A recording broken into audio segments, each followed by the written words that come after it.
Hello, children. So, today we are going to start with our stage 4, which is adolescence, and the other name for it is the formal operational stage. And you can see the age range which is given on the slide, which is between age 11 to 15 years. Right? So, let us firstly understand the term adolescence. So adolescence, if you see children, it is the stage of life which begins at the onset of puberty when sexual maturity or the ability to reproduce is attained. So, this is the formal definition of adolescence. Now, moving on, let us try and understand, that what really happens, what are the major changes that probably an adolescent goes through.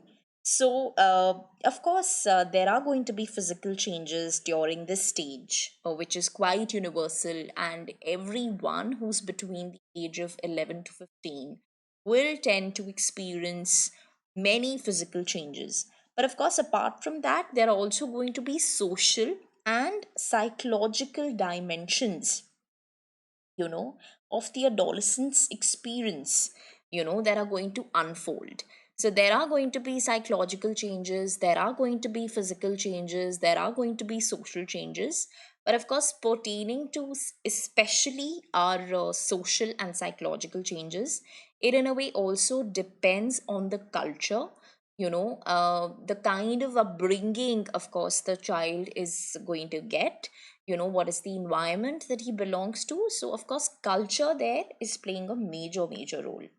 So then coming to the physical development, if you see, of the adolescence, today we are going to be touching upon the physical development.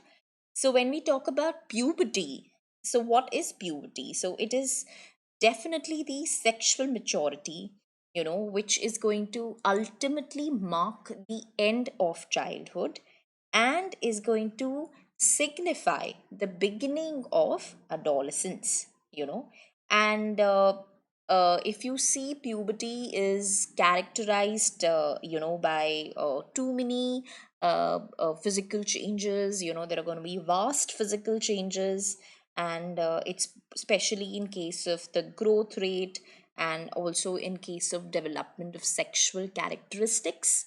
This is what puberty is all about. And let us understand that puberty doesn't happen overnight. It's a very gradual process. And there are going to be hormones which are going to be released, during the puberty. And it's going to lead, of course, to the development of the primary and the secondary characteristics. So it all depends on the hormones which are being released during the puberty and therefore are resulting into very important characteristics. So of course, when we talk about the primary sexual characteristics, they are directly related to the reproduction. They are actually defining those characteristics which are directly related to reproduction. And when we talk about the secondary characteristics, they are including the signs, especially the signs that you have achieved the sexual maturity. So when we talk about what is the kind of the changes that we observe in case of boys, which also is the pubertal changes that we generally witness in boys. Of course, there is going to be facial hair, which you can see. There is going to be a change in the voice. There's going to be accelerated growth.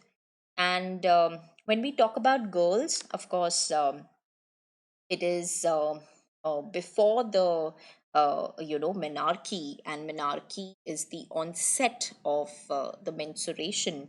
So just when we say before, like 2 years of menarche, we can see a kind of rapid growth in their height, and the growth, if you see, is going to take a spurt, and in case of boys, generally we see this happening, these just changes in their physicality, in the physical development. Generally it begins when they are about 12 or 13 years of age, and in girls it's little early.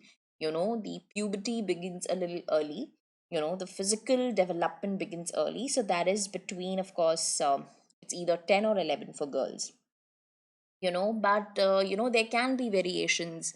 Maybe at times at this age is not universal for all the individuals. There can be slight variations, and in the pubertal sequence, if you see, and of course, the environment, in both, like the genetics and environment, both are playing a very, very important role when it comes to, of course, the pubertal sequence, if we see, and when we talk about the physical development, in case further when we go ahead, we also see a lot many psychological changes, as we just shared in the beginning. It's not just about the physical development; it's also about the psychological changes. So we do tend to see that there is a feature of attraction also, that how you tend to feel attracted towards the opposite sex. You tend to develop feelings towards the opposite sex.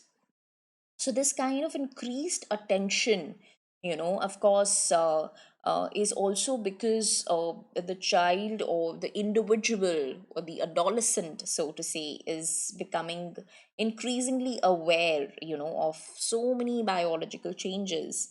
And also because a lot of emphasis that he or she gets to see is being placed on sexuality by, when we say, the peers, the parents, the society. So there can be this feeling of attraction that they tend to see. Of course, this comes under the, so to say, the psychological changes. And of course, it's very, very important that they need to also, in a way, uh, develop a very, very realistic image of their physical appearance, and which also needs to be very acceptable to them. That it's very important to keep in mind that puberty is also consisting of many of the cognitive and social changes that come along with the physical changes. So we will be going towards these two changes as well. Where we will be highlighting the cognitive development. Also, we'll be talking about many other kind of changes that the adolescents, they undergo in when they enter their adolescence. So this was about the physical development. So we'll go ahead with the cognitive development in the next audio video. Thank you so much.